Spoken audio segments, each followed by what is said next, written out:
Hey, guys, camera. Camera means there's a show and we're shooting. Hey, gotta welcome everybody once again to the Cigar Review Panel here. CigarAdvisor magazine. We're the editors, we're the writers, we're the guys. My name is Gary Korb and I am the fine esteemed Gary. This is Gary Korb. On my right, that would be your left if you're counting. I don't know if that means anything. Over here's Gary Korb lighting his stick. Ooh, did I mean anything by that? And over there smoking his cigar is Gary Korb. And in the middle we have our host, what the hell's your name? Gary Korb. That's Gary Korb. That's the real Gary Korb. If any of you guys are old and crusty like us, you remember the show What's My Line where they would all say that, but this guy's still in diapers and these two, I don't know, they're on some friggin' acid trip from last week. But I thought it was very interesting that Tommy chose to introduce everybody on the panel today as Gary. Tommy has personality disorder anyway, so probably times when he actually believes he is me.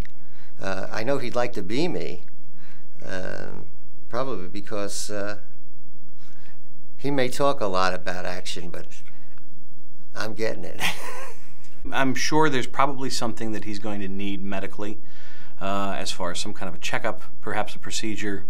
Of course, knowing him, it'll probably involve a rectal exam to start with, just because he's into those type of things, though I don't know what that has to do with checking for Alzheimer's, unless Alzheimer's starts in your ass and maybe he knows something that the rest of us don't. I don't know. But for Tommy to come off with it, I get concerned. Gary. Yeah, like, my name is R.H. Macy. You know? Yes, you are, all My right. name is R.H. So Gary Korb, the real Gary Korb, tell him about what cigar and what we're talking about. All right. Hi, everybody. What we're going to do today is something kind of special. It's the Macanudo Estate Reserve #1. This is a very limited edition cigar. Only 3,000 of these have been made in terms of boxes. So, and the boxes are of 10. So it's very limited edition. If you're a collector, you probably want to get your hands on this. I have 356 cigars in my humidors. Gary Korb has exactly 356 cigars in his humidor collection. I know this because he has a giant white erase board and he has them listed out. First alphabetically by name, and then each name segmented by wrapper color and type.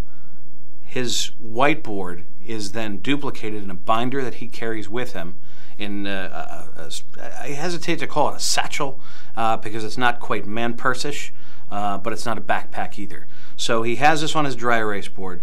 The information is also duplicated in this binder, of which he also has an app on his cell phone. So pretty much he maintains this count of 356 on a constant basis. I know this because my desk is near his and it takes him roughly 45 minutes to update his entire count when he just decides to have a cigar after lunch.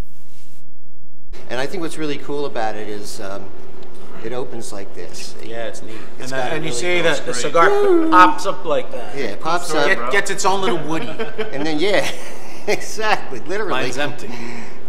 Mine's empty, what do I do? It's in your mouth. The cigar is made with... Did you hear that a lot? Oh, you'll get yours. Anyway, the cigar is made with an all-Dominican core. The tobaccos have been aged 8 to 10 years, so we're talking about very rare tobaccos. And 8 to 10 years? 8 to 10 years. Yep. And they don't want to, for some reason, they don't want to say where the wrapper came from. I mean, I assume it's a U.S. Why did they do that? Shade. I don't know. There's a lot of guys that do that. I mean, if it's from Newark, tell us, okay? It's not going to hurt. Promiscuity. Yeah. It adds to the mystery. It adds to the promiscuity? Is that what you just said? A little. It makes... I do not think that word means what you think it means. Promiscuity. Promiscuity. I don't know. Wrong word. Cigar. Where have you been? Yeah. Where have you been?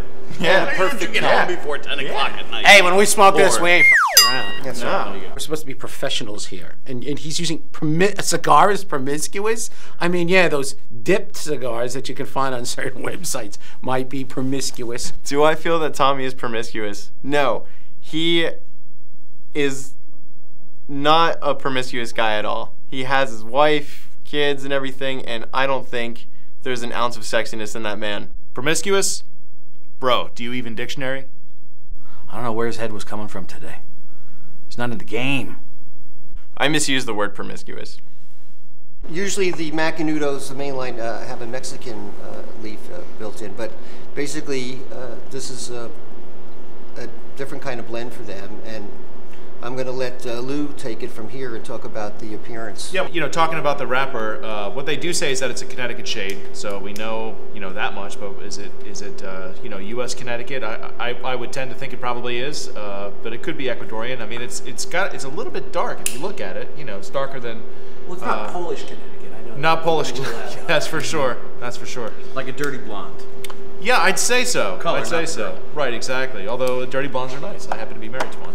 I look at this and I was overtaken. First of all, Gary touched on the presentation. The presentation is just insane. They did a really good job of dressing it up. Nice. The it very much coffins are looks nice. the part, does it not, of a super premium cigar? Yes, it does. And for $17 or whatever this is, It better be. yeah, it has to be. Yeah, Right. sure. Visiting the factory, you get a sense for how passionate these guys actually are about the brand. They're really passionate about making great mild cigars, but they're equally passionate about some of these other blends that they're coming up with. Yeah, Macanudo's that's one of their strong suits. I think is just the construction, the draw, the burn, the flavor. I mean, you're right. They take things very passionately down there, and no matter. It's passionately, if you know what I mean. Hey. Would that be their promiscuity? No. No, but I mean, with everything that they put out, and this is no exception. Especially the draw and burn. Like I said, the construction is just fantastic on it. It's really good.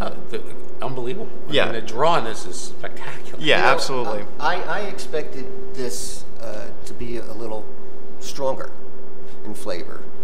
It's got some nice flavor. It's definitely. It's more medium body, but there's guys getting peppery. It's peppery off the Not really. light. Oh, I got a lot of No, it. I didn't get any. I got it on every one I smoked. Me too. At the very beginning, I got pepper, no doubt about it. I feel like a lot of cigars are like this. When they roll cigars, I think the tendency, especially with the Lajero, well, probably with all of them, is to lay them out, end to end, so that you get the tip of the leaves towards the foot of the cigar, right? Yes. So the tip of the leaf is where you're going to have the most body out of the tobacco. It seems to add up somehow that almost every cigar that I smoke is a little more peppery at the beginning, some more than others, and this is more than others. I think. I'm surprised that either of you would actually talk about pepper, because I had lit this, and this is probably my third. And in the very beginning, again, as echoing your mild sentiments, and and I don't know that I would be so bold as to characterize it as medium until probably you get halfway or more. Yeah. This is going to be something that, as we're smoking our way through, this is going to kind of ramp up in flavor. Yep. It does. Just from what we've seen already. But it's almost like more of a nutty kind of taste in the beginning, then almost immediately to earth. So light a nut on fire and bury it. It goes that deep. So That's good. So like nuts underground on fire. He's what is he even talking about? Underground nuts on fire. What does that mean? Think about it. You bury some nuts and you set them on fire? I'm sure that tastes awesome. There's a nut in Singapore where they take it off the tree and bury it in volcanic ash for 100 days. Then they soak it in water for 3 days to kind of wash it out. And maybe he's referring to that nut. I don't know, but if he's ever tried that and went through that much hassle, I got to give the guy props for finding that flavor in a cigar, because nobody else would be able to pick up on that except for John Pulo. The only thing I know that buries nuts in the ground, I guess, is a squirrel, right? So maybe it was kind of squirrely. So there's been some question about my description of the taste of this Macanudo Estate Reserve. Underground nuts on fire. So you can kind of look at this a couple of different ways. One is if you take kind of like think acorns, right? And you heat them up and they're lit on fire, and then you quick bury them underground. Is probably the easiest way to describe that. Although it also is kind of descriptive of an evocative reaction to smoking the Macanudo, similar to if you use a medicated powder, right, on your junk, and it gets a little heated, and all of a sudden you take a deep squat into some fresh loam, some loamy earth. So that's burying your hot nuts on fire. Either way, it's a very similar reaction. The German word for peanut is earth nut, Erdnuss. I felt compelled to. The Kaiser has spoken. I like Lou, but holy God, that kraut thing. And he's not even a kraut. I mean, I thought Lou was Korean. Is he Korean? But, you know, for as much as you guys always rag on me and my palate for citrus and everything tastes like a piece of fruit. Or if a bomb went off in my mouth. Yeah. It's got fruit, but think, you know, this is going to be a great fall smoke. It's going to like apple cider.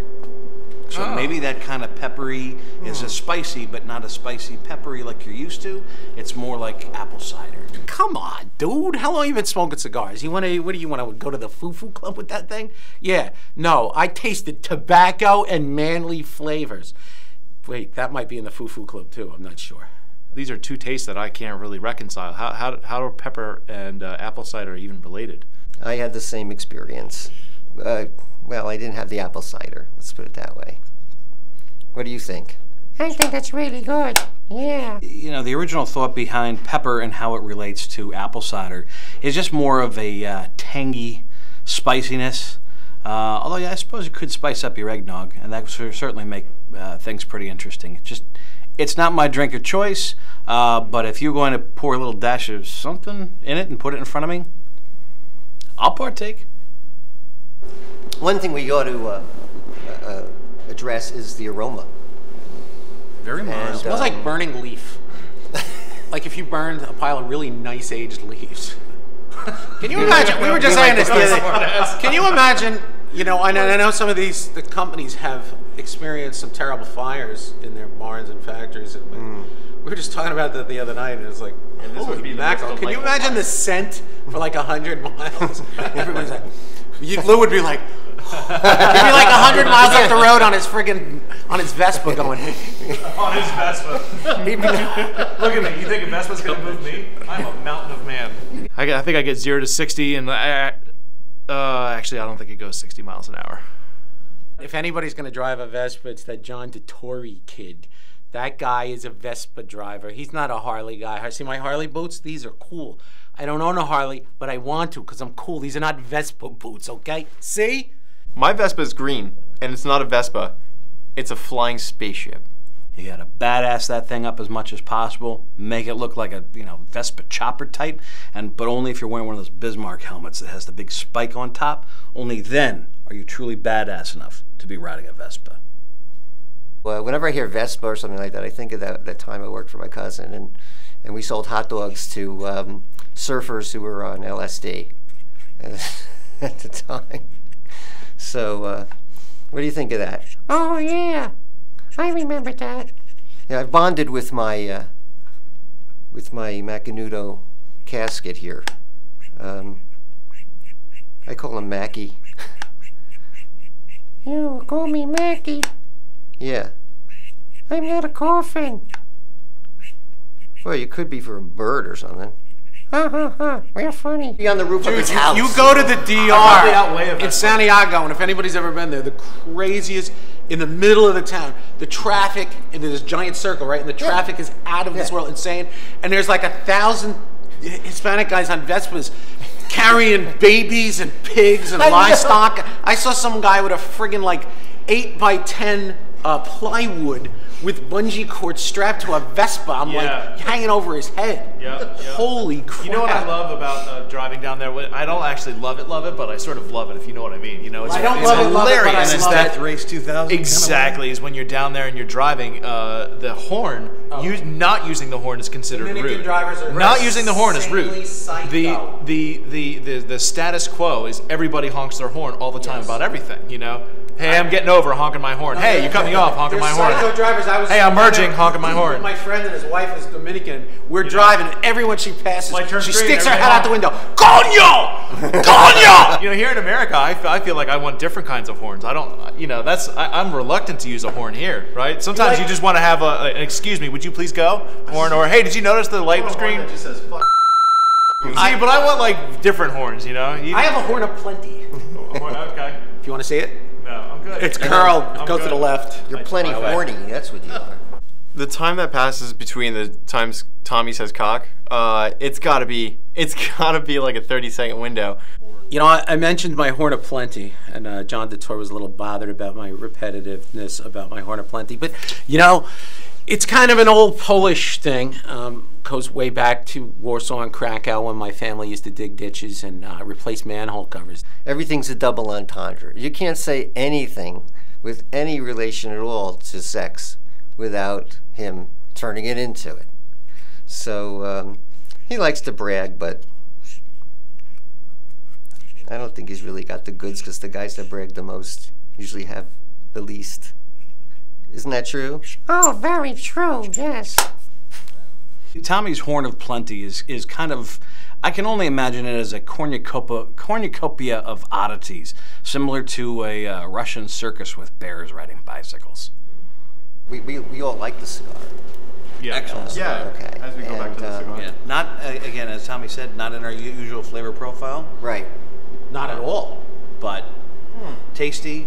And what did you say? You said very Refined, I think, is the word. One thing, but I think you guys are kind of alluding to that this is a more mild cigar.